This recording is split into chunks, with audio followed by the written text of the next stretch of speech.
नागपूरच्या इंदोरमधल्या नालंदा मुलीच्या वसतिगृहात 29 अल्पवयीन मुलींची सुटका झाली आहे। वसतिगृहात अवैधरित्या या ठिकाणी कारभार केला जात होता असा आरोप आहे। महिला आणि बालविकास विभागाच्या पथकाच्या तपासणीत अनेक त्रुटी समोर आल्या आहेत। छत्रपती संभाजीनगर या ठिकाणी महानगरपालिकेतील सगळ्या नगरसेवकांनी एकाच अधिकृत फॉर्मॅटचे लेटर हेड वापरावेत असा निर्णय प्रशासनाने घेतलाय।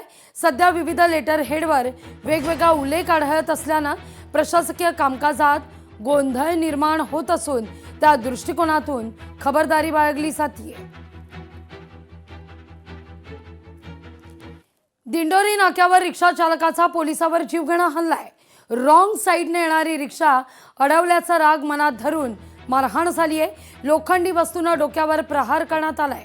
पोलीस अंमलदार अंबादास तांदळे या हल्ल्यात जखमी झाल्याचं वृत्त आहे।